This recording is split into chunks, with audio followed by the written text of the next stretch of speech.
Welcome to the Women's Money Wisdom Podcast. I'm Melissa Joy, a certified financial planner and the founder of Pearl Planning.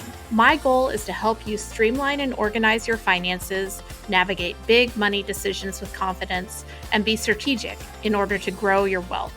As a woman, you work hard for your money, and I'm here to help you make the most of it. Now, let's get into the show.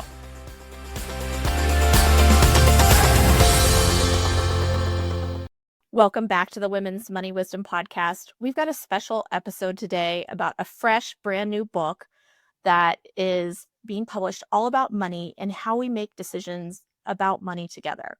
Heather and Douglas Boneparth are authors of a new book called Money Together: How to Find Fairness in Your Relationship and Become an Unstoppable Financial Team.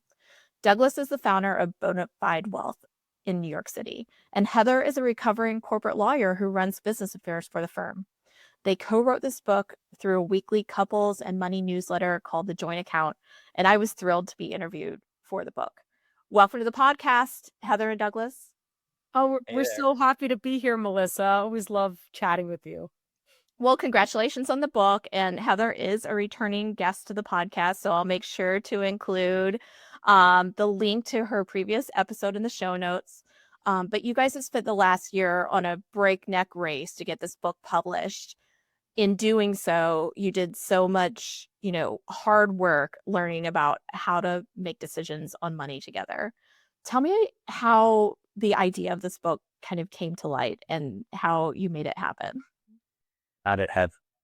This book came to us both very differently. And then I think, which is very poetic, when you read the book, you will see that so many joint decisions come to couples in different ways, and then you bring them together to find ultimately the right decision to move forward. So for me, I spent more than a decade in the commercial insurance industry. And for, the beginning part of that time, I was the breadwinner in our household as Doug got his career started as a financial advisor and trying to get clients and start a firm and things. And, through so many difficult times, namely the pandemic, we saw a seismic shift in the power dynamic over our relationship. And so much of that had to do not only with the external factors all around us, like COVID, and like us having our children right around that time as well. Don't forget about them. Yeah, we did a Zoom kindergarten for our kids. So exactly. Yeah, our those kids memories are not precious. 11 months and 4 years old when COVID started. But on top of that, that also was right around the time that as my career was plateauing due to having children and due to the pandemic, Doug's career was taking off. And within a couple years, we had completely flipped. And Doug was earning 3 times the amount of money that I was bringing in. And I think when that happens, you start to tell yourself messages about who deserves things, especially when it comes to time. And ultimately what happened was I kind of became the director of, as I call it, our cruise ship to nowhere.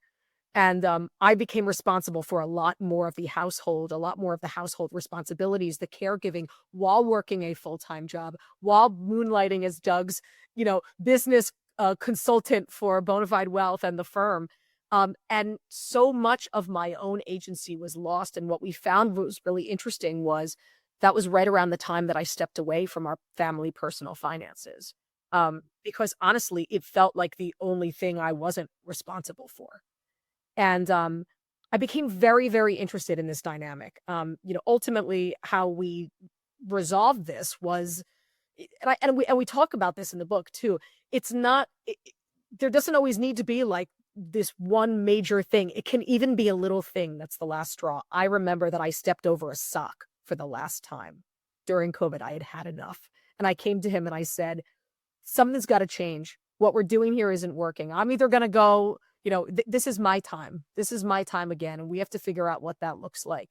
And what's interesting is I think Doug will tell you too, like he built our entire wealth management firm up with millennials, right? We started this firm and Doug began looking for clients back on the heels of the Great Recession when we were saddled in the student loan debt, trying to start our adult lives.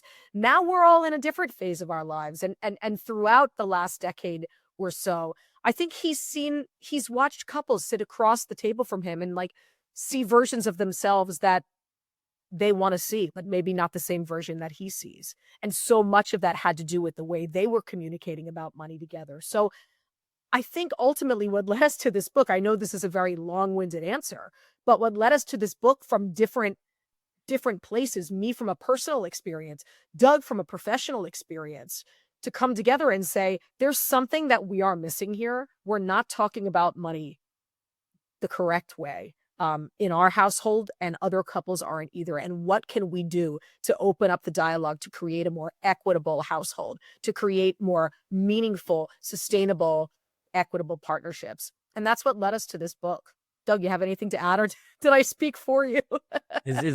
Are we done with the podcast now? No, I think Heather hit the nail on the head. As someone who's obviously been in personal finance for some time here, this is like year number 20 of being an actual professional and growing up in it. There are a few areas that really haven't been covered very well, especially in the era of content creation. And you have a dime a dozen financial expert on TikTok now, as well as certified financial planners creating podcasts and putting out amazing content, and then everything in between.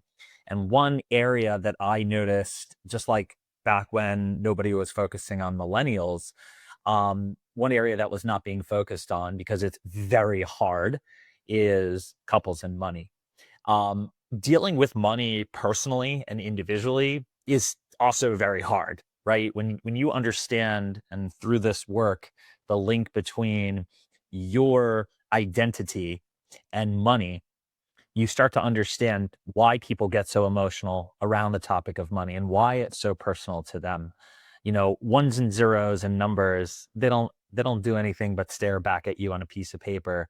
But your mom's cooking and the conversations you had at dinner time as a kid, which may or may not involve conversations around money, those are the things that are ingrained within you. So I was up for the challenge here. Everything Heather said is true as far as the impact that we can have with our clients, with the book, with people at large, to figure out how to unpack how insanely difficult it can be to get into these conversations with the person that you love most in this world.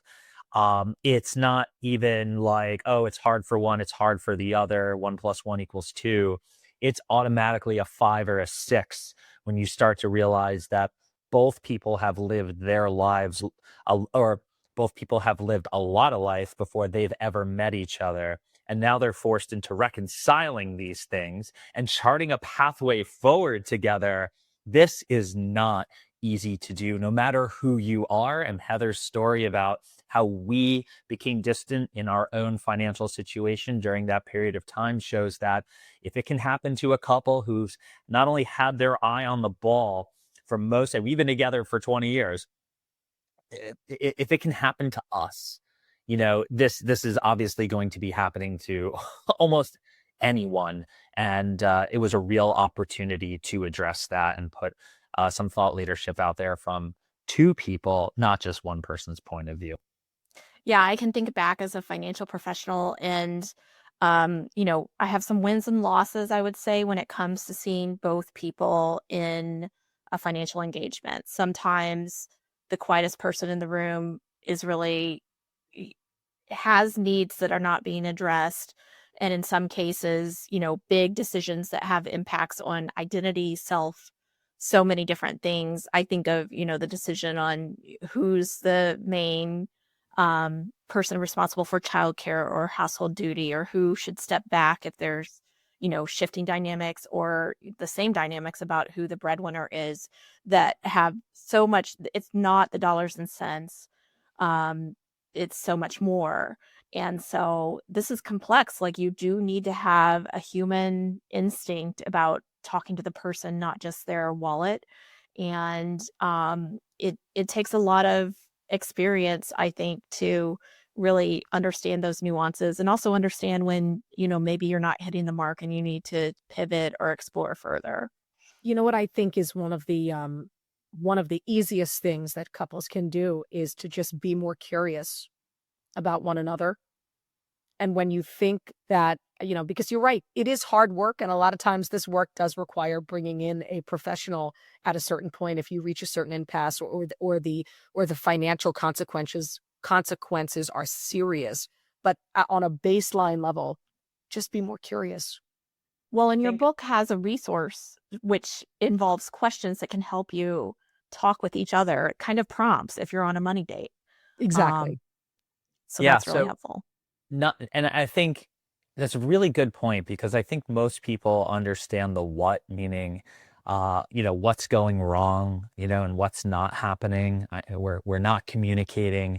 We're getting into arguments around money. But what they don't have necessarily is the how, right? You said, yes, be curious. How do you become curious? And whether it's through the questions that we provide you at the end of every section to get these conversations going, almost more important is the stories that are being told throughout the book.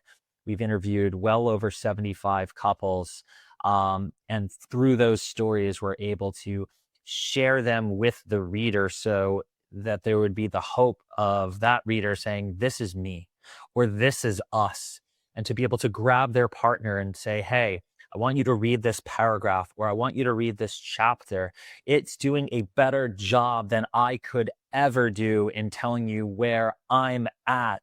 And from that, because Heather and I have experienced this moment before, and what it does is it opens the door to those conversations. So whether it's the questions at the end of a section, or a particular story, or Heather's story, or a piece of advice from some of the best experts that we could get our hands on to Including you. explain, including Thanks. yours truly, to be able to begin those dialogues and those moments. We don't expect people to do anything, let alone read the book and come away, the best navigator of couples' financial lives ever.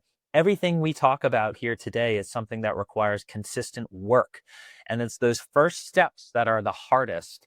And by giving people the ability to walk to walk to the door, open it, and walk through it, is truly what we're hoping to accomplish here with this book.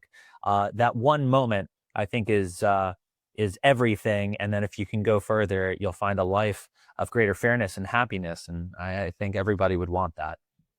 I love it. And I think something I noticed right off the bat in the book is it's so personal. You're sharing your own stories. You know, uh, it's not something where your vulnerability shows, and also the vulnerability in your interviews, to really talk about um, the reality that is not what you see on Instagram or TikTok, right? So it's more nuanced, it's more personal. There is so much vulnerability when it comes to improving your relationship with money. And I'm also reminded of an age-old adage I use often when thinking about kids, but it so applies to this book as well, that fair isn't always equal. You can't just divide the household duties. There may be Exactly. shifting dynamics. And so, acknowledging that up front and then talking and wading through kind of the swamp of things that can kind of clutter your relationship with each other and your money is so important. If I could put you guys on the spot, though, could you share one of the anecdotes from the couples that you interviewed that really sticks out as being insightful or kind of an aha or relatable? Sure. There's so many.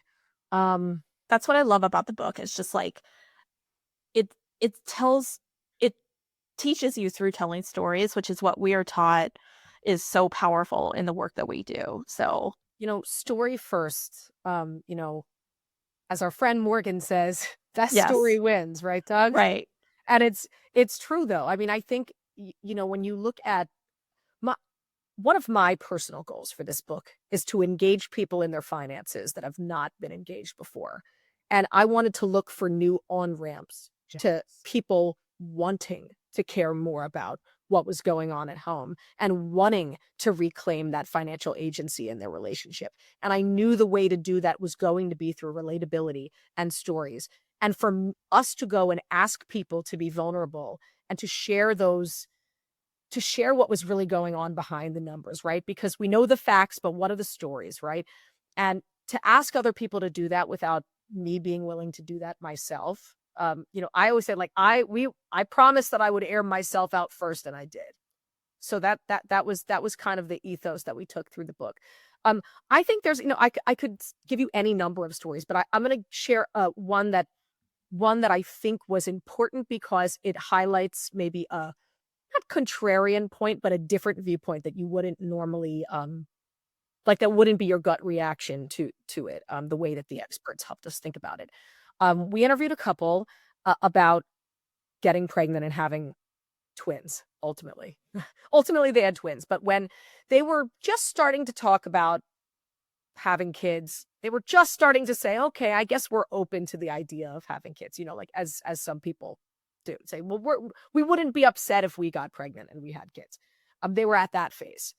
And one night in the middle of the night, the husband heard his wife rustling around in the bathroom for a while, and he just knew. He's like, are you pregnant? Like, and she's like, yep. Life's over. I took a test, and he spiraled. Like, he was like, Right then and this? there. They stayed up all night. Like, he was firing questions off her. How are we going to pay for? What are we going to do? We're going to have to move you. Are you going to leave your job? Like, spiraled. And my first reaction was like, what a jerk, And I think a lot of people would say, wow, like, I can't believe that was his initial reaction. Several of the couples therapists we spoke to challenged me to think about it differently. They said, was he responsible for the entirety of managing the couple's household finances? And I said, I think so. And they said, well, have you thought about that? Yes, his delivery was terrible, sure. But have you thought about that in that moment, he felt his entire sense of security shift under his feet. He felt like that was him projecting his own fear about not knowing what was going to come next. Yeah, he was alone. And relying on his partner in that moment. Like, yeah, timing bad, delivery bad. But I think it was a really important point to say, like, and it got me thinking about how there are two sides to every story, right? You see a partner who's disengaged from their finances. And I think that especially, like, as a woman who's out here to not only defend, but also lift up and empower women, my thought is always like, well, why is she being kept out? Why is she, or why is she disempowered from doing this? But I think you have to also think about the other side, about the partner who's looking for a partner in their finances, who's looking for more of a teammate, who's not looking to feel alone. I think it's always important to take a 360 view of how you reach a certain place. Not just the person whose viewpoint relates most closely to one that you can empathize with. But it's important to kind of look at it from every angle and say, well, the dynamic they set up was that he was responsible for their household finances at that moment in time, and that he felt a deep shift to his personal sense of security at that time. And I think it was just important. And ironically, they had twins, and their life is fabulous. And they're great. The purpose of that story in that chapter was about the idea that when you become parents, the math doesn't always math. There's so much you don't know. You can't plan for everything. And that the beauty and the fear and the terror and the excitement of having children and becoming parents is that you only know what you know, and your life will forever be in constant motion and fluid from there on out. And so I think the story plays into that idea very nicely. But the way that we've captured it from two different angles, I think was something that will be validating for some. Isn't it so interesting that I think it's easier for us to jump to a place of understanding when it comes to female insecurity, but male insecurity is just not a language that, like, I feel like men and women are often equal in terms of their imposter syndrome, but it's buried a lot deeper and expresses itself in a different way. Yes. And so part of this, fairness is allowing for different emotions to be exhibited amongst partners, right? Yes.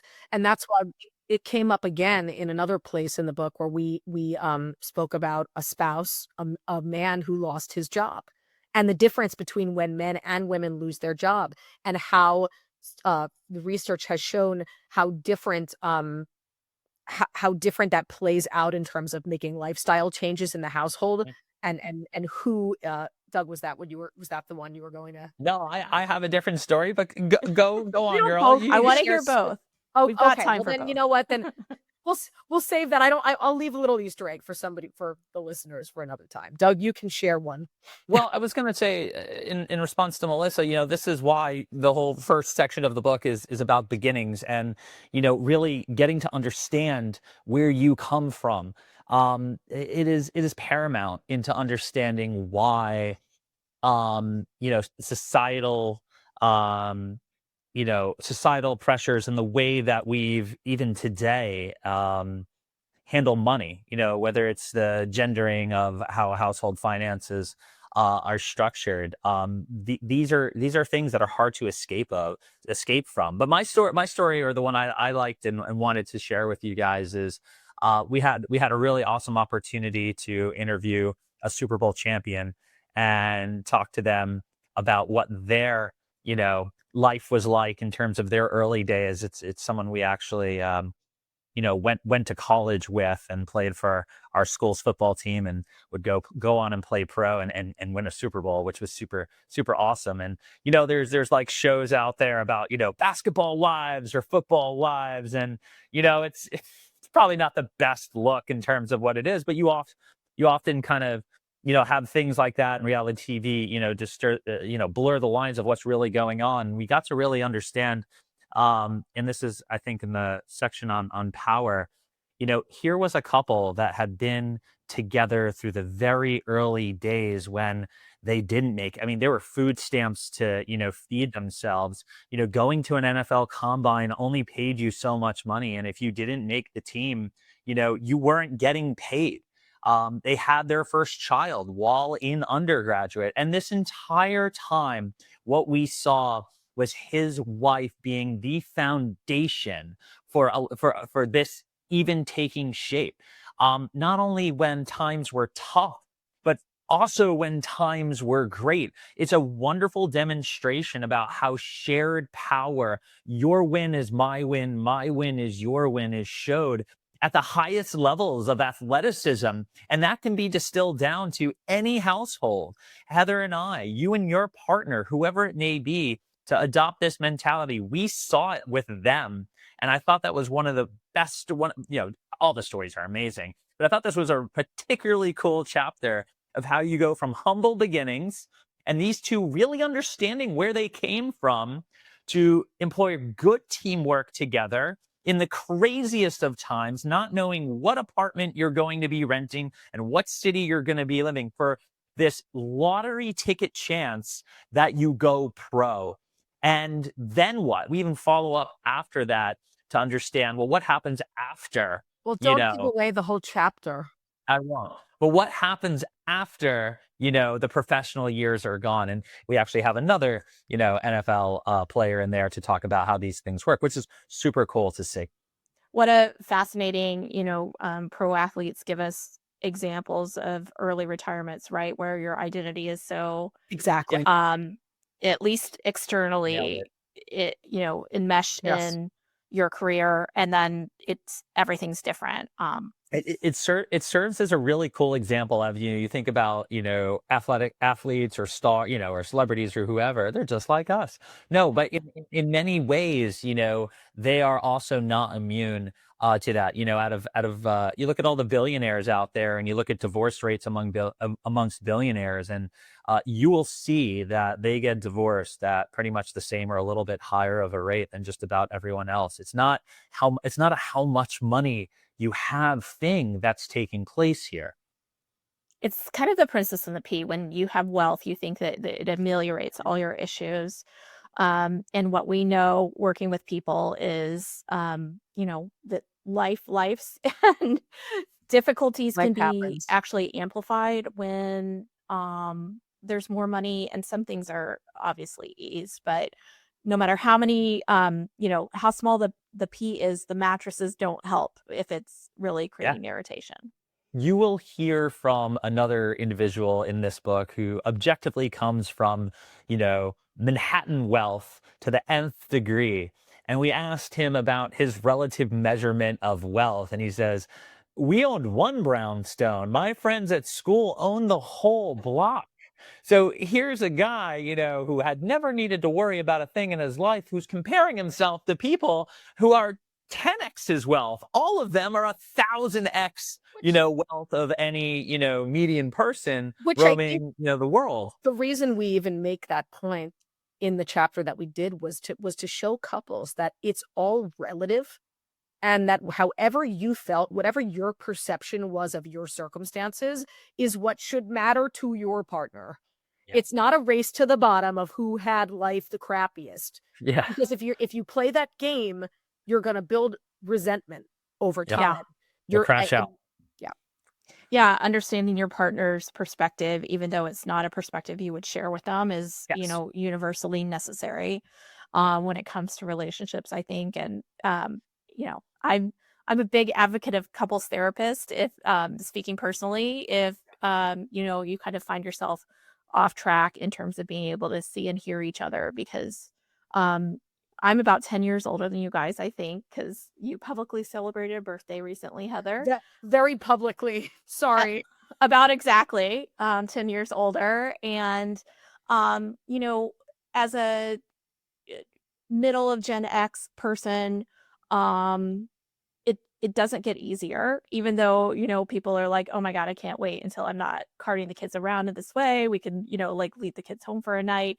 But I find so many of my clients are in that messy money middle where they're just because their clients, they're successful, they've got the money that they need. Everything should be all figured out. They should have climbed that mountain and everything should be coasting from there.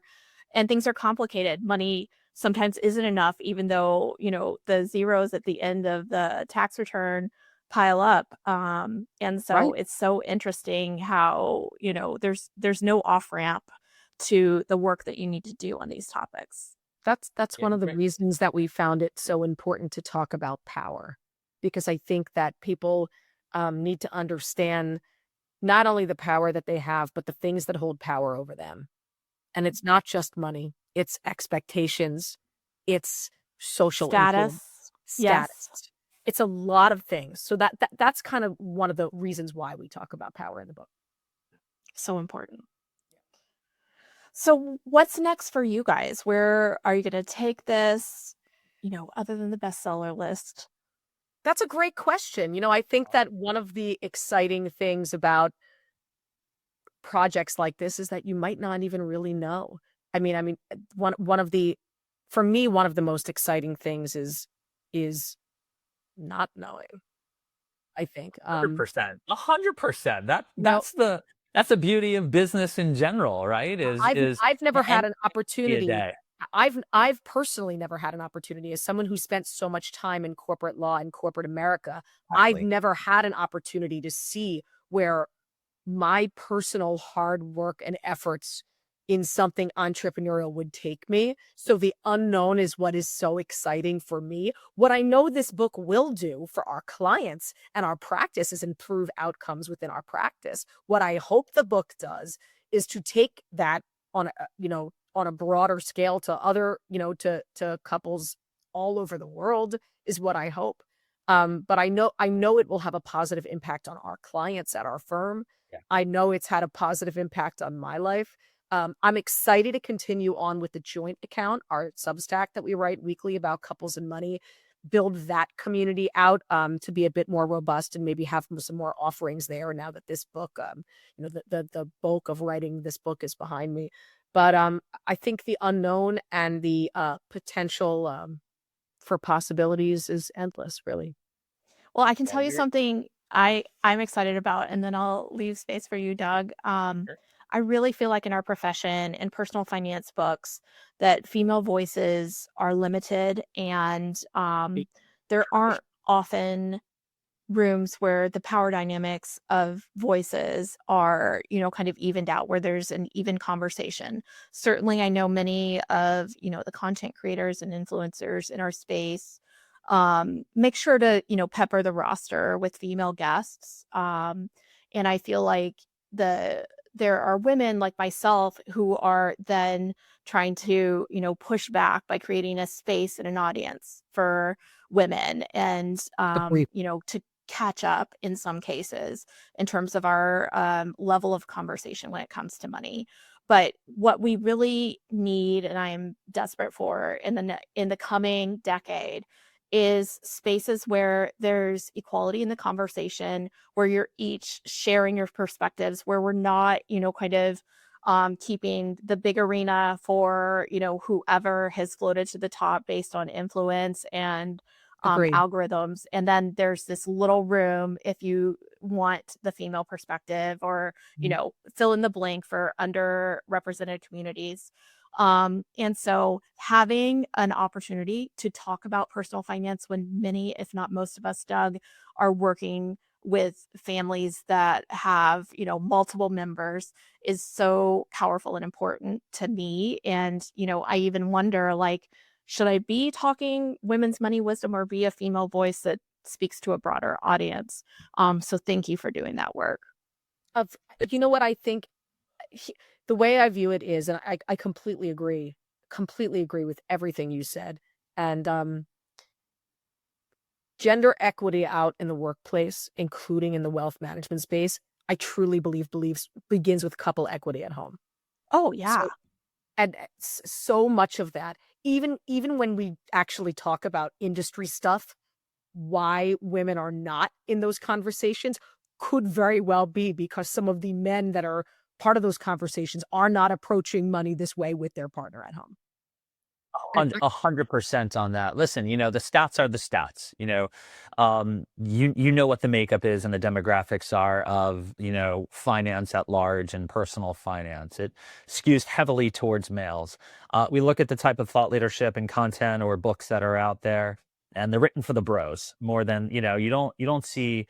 And what you want to see more of is that book that captures not only the attention of a male reader, but really strikes at the heart of a female reader as well. And I think a lot of strategy went into creating this book to make sure that we struck the right balance here, and we explain why you're going to read a book in Heather's voice and why that space was made. Not only did she have the better story to tie all of these things together, and she's obviously the better writer out of the two of us, but from a strategic point of view in terms of how we wanted to create impact to readers and who we wanted grabbing this book to give them those first steps into these conversations.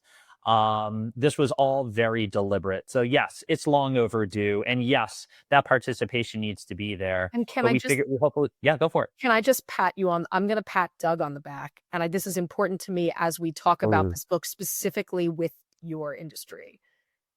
Doug Doug is a figurehead in your industry. He is influential in your industry with a platform that is sizable. And Doug gave me his platform to do this. Like, and I don't say that like, oh, like, yeah, I know like we built this together, but this was a conscious choice for we built with Doug, and he has made space for me and this message to continue on and use this platform for this good work moving forward, because we have discussed about how important it is not just to make people laugh, not just to be likable, not just to get clients, but to really do the work and to make change as best we can. And so for him making the space, this is what we talk about. We wanted to embody the spirit of what we actually like believe in and what we write about in this book, which is ambition is collective in our relationship. My win is his win is my win. There is no ego here in terms of who gets to speak, who gets their name first on this book. And that we want to embody that in the work and in the industry. When you engage in this type of work with your partner, right, and you start to understand that, really take ownership over the fact you're playing a team game here. Can you imagine playing a team game and you and your teammates are have different objectives other than to win the game together? But the ironic part about playing the game of money with your significant other is there's actually no winning the game. There's not a moment in which you figured it out. Heather and I are examples of that. We thought we had it all figured out going into 2020, only to have a wrecking ball smash our idea of what winning looked like. You don't win. But for me, this was equal when you engage in these conversations, what you will ultimately figure out is in the context of us in this or me in this project, this was 50%, wow, I see an amazing opportunity. I'm excited as an entrepreneur, as a businessman, as, someone who has built a platform in this space, over to the altruistic things that come from putting this type of stuff out there to help people. It's at that intersection that I think you take a win, and you realize you're in a really good spot. And it's the work you put in. And couples can do that too. It might not be writing a book together. It might not be going on a 3-year project together. It's simply being a team on the day to day, the week to week, and working together towards the big goals that you have, whether that's financial independence and being able to retire someday, getting your kids to college, leaving the corporate world to start a business, or how about just being happy because you're in control and you guys don't worry about the things that aren't being said, because you got to a point where they are being said and you can communicate at that level. That's how you live a life that's more fair. That's how you find happiness. And that's how you end up loving your partner even more than you did before you even met them. And I hope that's something couples strive for. Or what are you doing? I should have rolled up the soapbox before you said that, Doug, but I think you wrapped it up so well. I hope that people take a minute to buy the book and read it. We have links in the show notes to a local bookstore that has the book ready to go for you. And, also, thank you, Vanna. Keep it up there. And also, I hope that other professionals that we know will take a minute to question their own assumptions when it comes to their advice for couples, so that they can use the book as a ladder and leverage to give better advice. I know I will. So thank you for joining us. I hope that you'll be back again soon. And congratulations and best of luck on this book launch. Thank you Thanks, so much, Melissa. Melissa. It's such a pleasure.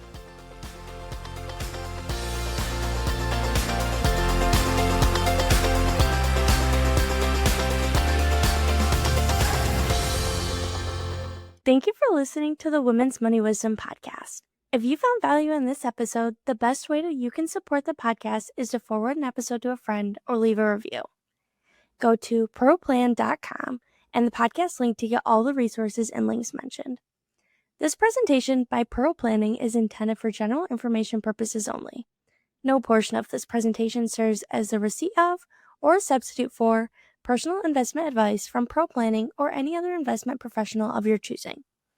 Copies of Pearl Planning's current written disclosure brochure and Form CRS discussing our advisory services and fees are available upon request or on our website platform at pearlplan.com.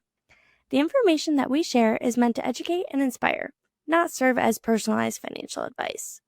Everyone's situation is unique, so be sure to consult with your own financial professional for guidance that fits your life.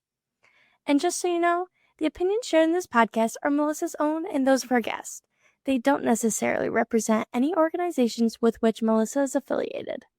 For more important disclosures, please go to our webpage at pearlplan.com.